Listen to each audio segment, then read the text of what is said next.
The following is a casual conversation between me and my friend Richard Herpin, who's also Master Perfumer and the nose behind scents like Tom Ford, Oud Wood, and many others. He also owns his own niche fragrance company called Precious Liquids. However, we're not selling anything. This is just a fun talk between friends about fragrances. I hope you enjoy, and I hope you excuse that I messed up the audio in the first 8 minutes, but it was all relatively spontaneous. So, give us a brief intro to who you are and what you're all about in fragrance. Yeah, so I'm a French perfumer. I was born in Cannes, so close to Grasse, where really everything started, where everything became an industry. Grasse is really the place where they were cultivating all these beautiful flowers, the jasmine, the rose, and the quality is one of the best really in the world. So about 200 years ago, everything started there.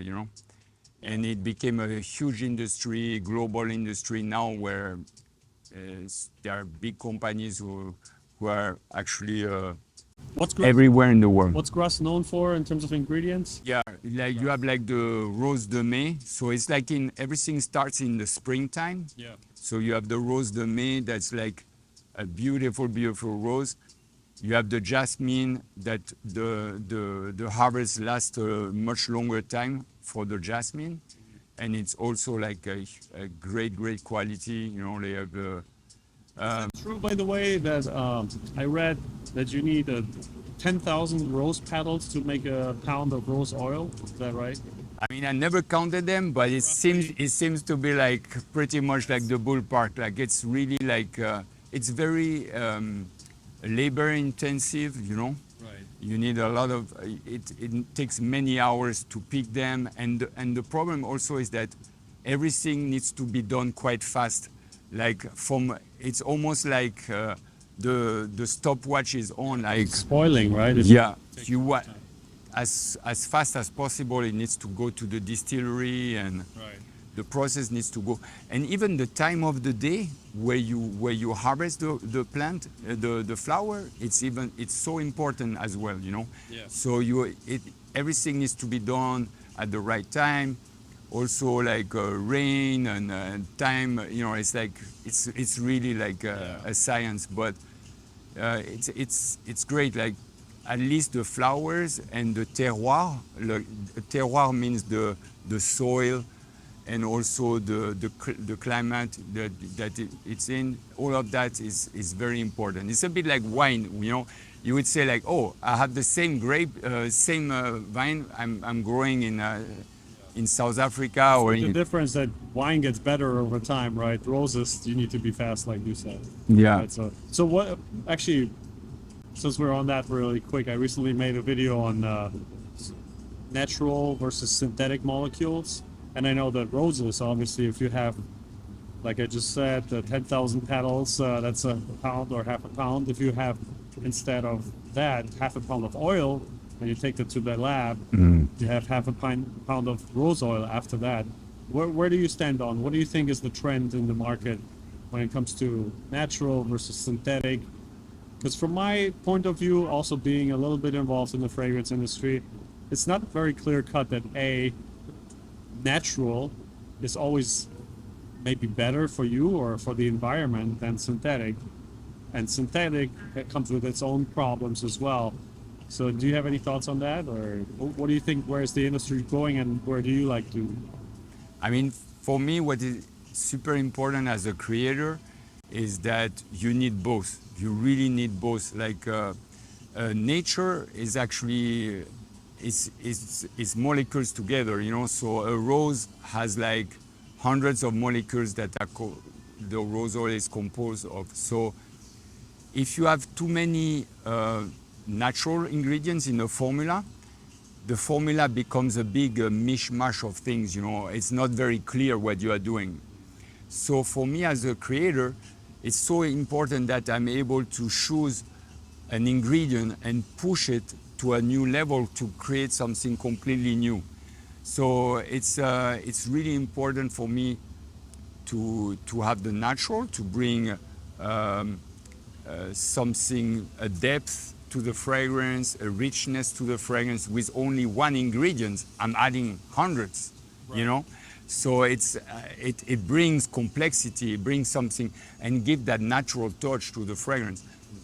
But really, the synthetic molecules are so important, and we've been working for so many years to achieve better, like new breakthrough molecules that bring you certain effects that are so important for the fragrance designer, like a perfumer, like me, you know. Gotcha. While we're on the creation, what do you think about artificial technology, artificial intelligence in fragrance? That's a very good one. I mean, for me, artificial intelligence, there's no real party pre, you know, like there's nothing there. For me, if it goes a little bit against creativity. So for me, it's really just like kind of, if you want to do something very commercial, then you can learn what is working, why in the bestsellers, and it's kind of like, but really we're scratching the surface of that. So I would say I would be interested to actually have the artificial intelligence propose certain things to me, and me smelling them, and then saying, okay, that I don't like, okay, here I think there's something interesting. So it would be like almost like playing chess with against a computer or something. Sort of like rapid prototyping and then editing towards the final product. I think that makes the most sense. Also, well, I see that also in other fields with AI, with even with some of the thumbnails that I do for the videos, I often use artificial intelligence based on a prompt, and then I still have to obviously Photoshop it, and I roughly imagine that it goes kind of like in that direction. Or even with 3D productions, you know, if you need inspiration, I think it's a good tool, but we're not just there yet. Just in general, when it comes to fragrances, what type of role do fragrances play in your life other than professionally? What's the importance about fragrance in your life? Yeah, for me, it's like almost like, to give you an example, like the world in black and white or the world in color, you know? Yeah. For me, it's adding a total new dimension, you know? I mean, for me, like, I don't understand how you can, you know, dress yourself and be aware of your appearance and making some effort in that direction and not thinking about the impact that you have, you know, like if you have the right fragrance, I think it's enhancing your the image of yourself that you project to other people around, you know. So if it's well chosen and it suits you and it suits the time of the day, so it's all about finding the right scent for the right time, and that's kind of coherent with the image you are actually projecting to other people, you know. Being on that, you just said finding the right scent for the right time. When it comes to new people to fragrance, is there like a general set of rules that you can, or some sort of advice that you can give people that want to get into fragrances and are a little bit confused what may be appropriate for them or not? Like, what's the general advice that you give to a person that wants to be more knowledgeable about fragrance? Yeah, I mean, I would say that don't be afraid to try, because the thing, at least try little samples, you know, and try to find out what your taste really is, you know, because I noticed in my career that many people, they have an idea of what they like or dislike on the scent level, and it's very strange because they can, I'm the perfume expert, so if someone would come to me and say, hey, you know, I don't like sweet, you know, yeah. And then I go through a line of fragrances, and I noticed, like, I remember a client, she said, no, I don't like sweet. So I show her everything else. And then at the end, I had a very beautiful vanilla scent. And I hesitated to even show it to her, you know. And when she smelled it, she was like, wow, that's beautiful. That's so fresh. And I'm like, wow, she's saying it's fresh. But actually, by saying it's fresh, she was just saying it's good. And I was like, whoa, okay. So you know, because me, I was have the same problem. I can see myself saying something which might not make any sense. And that's why, you know, I rely on people like you, obviously. but that's interesting that that seems to be not uncommon. But everybody has their language, you know. Right. So we all have to adapt to each other to try to understand what the other person wants to say, you know. Right. So it's for me, it's like, so in the language of most of the people, when they say it's fresh, it means that they like it. It's something that they approve, that's good for them, and it doesn't really matter whether it's a woody, an aromatic, a citrus, or a floral scent, or a vanillic, an oriental scent. Yeah. It doesn't really matter. Me, I was taking things very literal, you know. I was just like, in my understanding, I saw like, okay, when they mean fresh, it has to be either something very citrus, Right. or something that has some kind of freshness coming from like maybe a marina cord or something. I want to ask you something because I did buy a sample pack last time when I saw you at the barber shop, and that falls right into it. So I picked 4 of the fragrances that I don't think you have to release them yet, right? Yeah, they were totally like, because being a perfumer, I have like always a lot of fragrances that are, you know, that. By the way, these I don't know what you call them, but this is like where you put the ampules in. What was that 10 ml or 7.5 or 10 ml. 10 ml? This thing is awesome. This looks like a luxury item by itself. Looks so nice. So here's my question though. There's this one scent. It's called Musk Sauvage, and it's weird because, and again, I was more like the business guy on the fragrance end when it came between Jeremy and I. So there's a lot of things I don't know, and I don't make a secret about it. But there's something about this Musk Sauvage that I don't like. It smells weird. It's like off at first, but that's the one that I like the most at the same time. I mean, I wouldn't say I don't like it. It's almost like I don't like it's wrong. It's like counterintuitive for me to wear it. That's the better way to describe it. It's counterintuitive, but I like it. Like, it's almost like it's pulling me in, but I don't know why. I don't know if you can answer that, but I mean, what is in there? How does that... So the whole idea of Musc Sauvage, it was to actually use those scents, you know, like the civet, the castoreum, all these animalic notes from the past, to use them in a proportion that was like really a level that where they are actually playing the prima donna, like a big role in the fragrance, and build something at the same time that's kind of clean around it. So that's what's funny is like you have that it smells clean, and at the same time you have something that smells like a little bit clean and dirty together, you know? So it's kind of like... Because I'm very prone to like...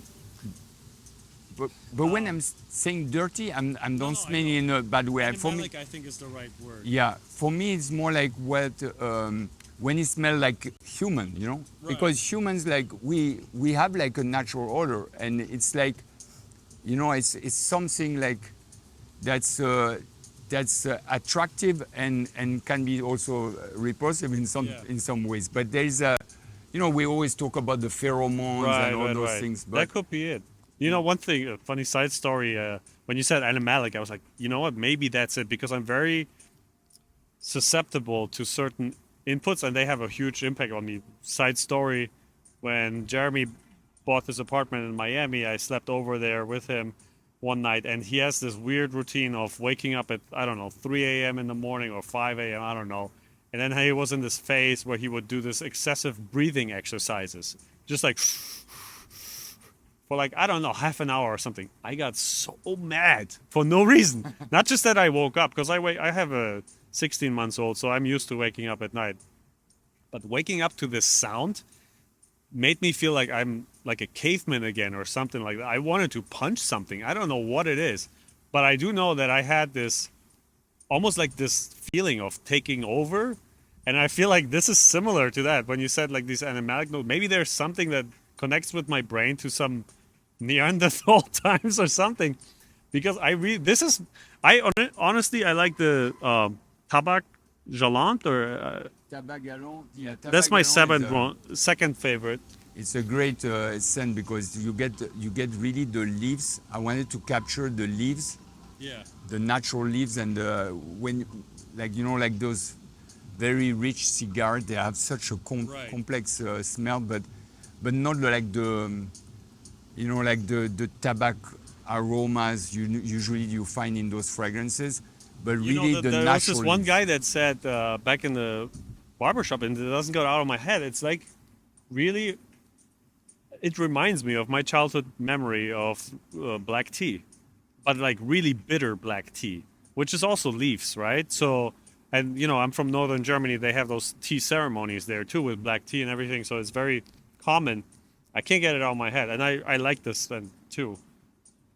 Definitely, there's something about it, but this Musk Sauvage is really that did a number on me for sure. Talk about Musk Sauvage and Musk. I have to ask you, have you heard about Elon Musk and him releasing the scent? It's gonna come in first quarter of 2023. It's called Burnt Hair. Have you heard of that? I'm curious. Yeah, but from your perspective, and I don't think anybody asked that yet, but if you would have the brief to create a scent that's based on burnt hair, the smell of burnt hair, how would you go about it? Like, I know there's a way to replicate the scent, but from a creative way, maybe if you can make an example, how do you start a creative process based on a customer's request?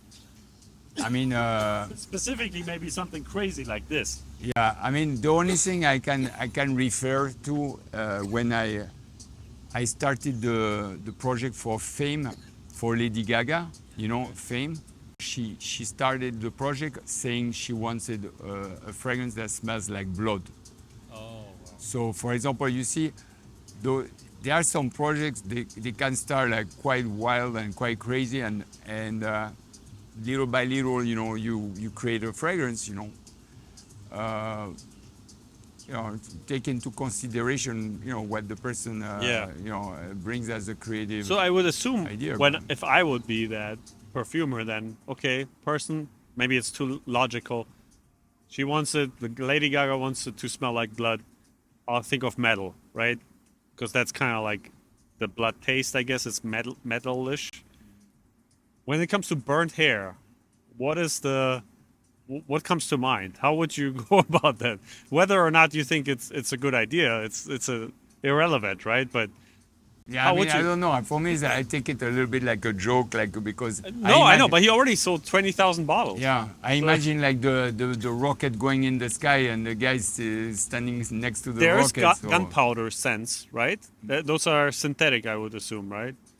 So is there a scent that specifically would remind you of, I don't know, burnt hair or burning? What do you use for that? Some I would use like some saffron notes and some maybe leathery notes, and so that would be the closest. And there are some actually molecules or things, raw material that are kind of burnt a little bit to the taste, the smell changes, Uh-huh. So we don't really burn them, but we it's like certain type of food, for example. Right. When you start to cook them, at one point they start to it starts to become like a rich flavor, added to them. So there are certain ingredients. So a way to tune the molecule, essentially. There are certain ones, like for example, labdanum is kind of a cooked raw material. You know, there is cistus. You know, it smells like a little bit like warm and heat, and you know. Yeah. You got actually one that's here too, I think, that has something. It's called white incense. Isn't that something that has to do with burning? The black, is that the white incense? White incense, yeah. Yeah, so the white incense, actually, that one has an incense note that has been, we call pyrogene, so it's like that has been burnt. Uh-huh. And I really like that scent for that ingredient. That's actually quite rare ingredient. See, that maybe I'm using. he might be onto something after all. that I'm using there. No, but for me, this is one of my, I love this scent, white incense. Yeah. And I have like a burnt incense note inside it. That's really a rare kind of molecule there. By the way, what is this for? This is like for like, the idea is like that you can, at one point we wanted to refill, do some kind of refill and for people to be able to... Oh, you can take this off? Oh, it's just a screw on, right? It's yeah, not crimped, that's just a screw on and, you know, so... Yeah, that makes sense that you can travel with this. Let me just check real quick. What was this one? Can you tell me? You know. Yeah. Yeah, so this one is wood smoke. Wood smoke. But I think... But I think you called it different. Yeah, agar wood. Agar wood. Agar yeah. wood. Yeah, I call it... Yeah, it's my... When I created the formula... I like this one too, that's why I put it in there. Yeah. When I created the formula, I called it wood smoke because that was my first idea. And then I tried to really get that rich agar wood smell that's really the highest quality of wood, you know. And No, I actually lied. This is my favorite. And the Musk Sauvage is the one that I couldn't make out, but it's my second favorite. Well, I actually ended up wearing this most often. Even though I like this one more, but this one was just so intriguing, you know? It was weird. It's a weird thing what fragrances do to your brain. I like that. I love it. This one I really love this one because I'm quite known with for creating wood scent, you know, with wood from Tom Ford, you know. Yeah. But this one is really a very new take on wood. I never smelled anything like this. It's really about getting the scent. Wood is they are burning it, you know, in the Middle East, and the burned wood has really a particularity. It's like something different. When it's burned, it smells completely different in the air. I saw the whole ceremony, right? How they prepare themselves. I have my familiarity with burnt oud. I don't know if you saw the video with the flamethrower. Yeah, that was me. I appreciate it. Because the thing is like incense, you know, it's like also everybody has smelled the incense in the church when you burn it, you know. And the natural incense is more peppery, it's more fresh when you smell it without being burned. So it's everything is different, but... No, I like this. I think, was this the formula where I asked you if I can buy it from you for my next fragrance? I'm not sure. I love it.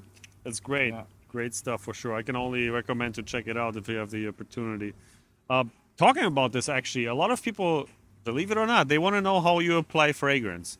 What do you have a fragrance routine? Anything that you can, how you prefer it personally? Because obviously everyone can do whatever they want. But how do you apply fragrance? So that's it's a great question because it's always different. You know, for me, when you have there are certain scents I just don't want them too close to my breathing. You know, Okay. so. It really depends. There are certain scents if they are very... Why would you wear it then if you don't want it to? If they're very gentle, like I could wear them spray on my chest like that because there when it evaporates it would like be like right there in my, so quite close to my nose. So not every scent I would like to have sprayed on my chest, you know. But then there are some other scents I like to have them really, mostly I like to spray in my neck, in my hair, there, because I get always surprised, you know, when I turn my head, you know. Right. So I like to be constantly surprised about what I'm wearing, you know, and get a new awareness of what I'm wearing, you know.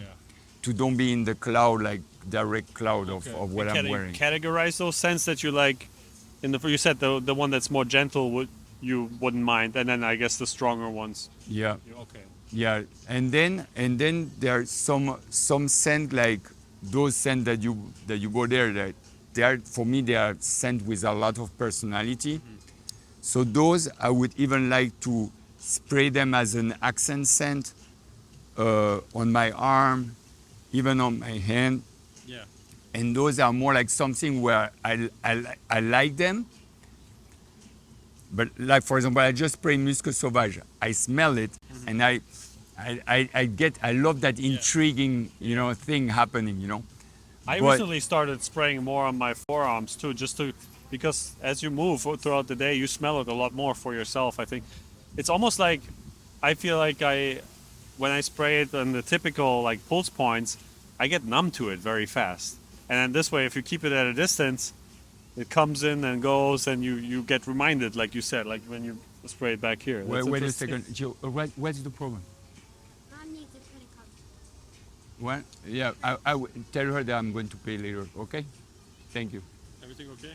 Everything good or no? Okay. Thank you. Yeah, I would say 10 more minutes or something. Yeah. Hey, Ramim, about 10 minutes, okay? Yeah, man. I mean, you got 2 kids, beautiful wife, living in Florida now. You love it here or what? Yeah, no, it's nice. I mean, honestly, I'm from Cannes, south of France, so I really like to have the ocean, the water, and to be able to enjoy a good weather most of the year is really, really nice, So so far I like it, I've been here only 6 months, so I'm like. To host you and to tour you around if I can. I've been here for a year and a half, not 2 years now. Anyway, talking about your releases, how do you generally, because you still work with other companies, right, as a consultant and perfumer, but for yourself, when you release your own niche fragrances, how do you come up with the brief for yourself, and what's the process? At what point do you know this is something where I want to produce this and sell this? What's the thought process there? I mean, it can be many different pathways, because some fragrances I had them for many years. I've been working on a scent, Mm-hmm. So I always wanted to be able to release them, and a perfumer has always like hundreds of scent that he never was able to release, or something like that, So you basically work on them over time, and then you know, okay, now it's time to release this one or that one. Yeah, because there are some fragrances that really take time to really perfect to the place where you're like, okay, now this is ready to be something that's like worthy to be in a bottle and being released. Sometimes you get to that point faster. Sometimes it takes many more years, and it's always good to come back to something, because you see it in a different way, Yeah. So for that, I always like to surprise myself smelling something that I haven't touched for like 6 months, a year, and I have an idea of it. And then when I re-smell it, I'm like, oh, wow, there's some imperfection. There are certain things I don't like about it. So I have to kind of get back to the drawing board. Do you feel like in fragrance obviously there's got to be trends, right? And so sometimes the fragrance is just not ready for the time, or does that happen over your long career? You've been 30 years now, 24 years in Perfumery, and then obviously before that and after. You must have seen trends, and where's it going? Where did it come from? I mean, one thing that is that I've been always into woody notes. Mm-hmm. It's just something that's very attractive to me, because my father was an antique dealer for many years in Cannes, south of France, and I was in his workshop. I was smelling all these woods when they were heated, when they were caught with the soul, like it was hitting the wood and giving some very interesting smell. And so for me, woody notes were always like a big thing, and I've seen that only picking up through the years. From when I started my career to now, those woody notes became more and more important. And a lot more people like them and wear them than you. So that's one trend, but there are many other trends. Do you feel in America, as far as you can tell, people are getting more sophisticated with fragrance in general? I mean, obviously, I would assume that the market goes where you start with the designer brands, and then if you like fragrance more, you branch out into niche and all that type of stuff. Is that generally something that you observe? Like, where's the customer? Where's it going? I mean, I think a very interesting parallel is what happened with coffee. So I'm a coffee lover, and I find it very interesting because, I mean, the first time you drink coffee, everybody almost hates it. Well, especially in America. I used to grow up, and when I was growing up, I was used to always hear American coffee is the worst, right? But now you have options here too, and you see all these like small shops here and there, and baristas and all that type of stuff. That's an interesting analogy. I like that. Yeah. So so.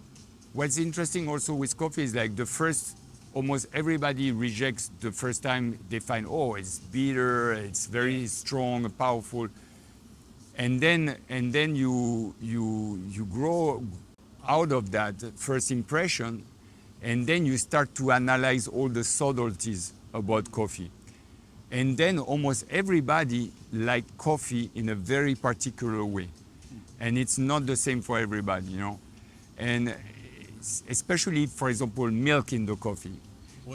Milk in the coffee. Milk in the coffee, yeah. So it's another thing, like there's a ratio between the coffee and the milk. It's very different for everybody, like some people like the Cuban coffee with a lot of milk, and some other like... So espresso it's like, with honey. I have a whole book of like 200, 300 different recipes. You would be surprised how many variations there are. That's interesting. That's good to know. Have you ever actually dealt within other products that are fragrant in terms of maybe even aromatherapy? Or I know you mentioned to me earlier that you worked with Fructis. I believe you came up with that, L'Oreal. And what other things have you worked on in the industry? Yeah, also shampoo, shower gels, deodorant. So all these products, I think it's nice because it enhances the quality of life of people, If you wake up in the morning and your shampoo brings you into some joy and brings you in a good mood, I think it's uplifting to you, and then I think you achieve something positive in other people's life, But then I also work for fragrances for fashion shows, for like environment, for hotels, So I've been working in that too. And I think it's very important too, like if you had like a great experience in a hotel and you associate it to a certain scent, it's like you have a great experience with a person that you just meet and the scent was something very beautiful. It really enhances, the whole experience you have, So it's really important, I think. That's awesome. Richard. Yeah, me too. I think that's good for now. I'm glad we got something in. The rain just caught us here, so I'm happy that we got to finally record a little bit something. Yeah. We will definitely record some more in the future, and we were actually behind the scenes. We were talking about some fun project that maybe we might work on together. So anyway, Richard, thanks so much. Really appreciate it. Thank you very much, Camille, for your time and everything. Absolutely. It's great chatting with you, and your love and passion for fragrances is something that shines through. I appreciate it. Really, really means a nice. lot coming from you. I love to always hear about your perspective on things, and it's really important for me. Thank you very much. Appreciate it. Awesome. Now, let's hope that I press the record button. Yeah.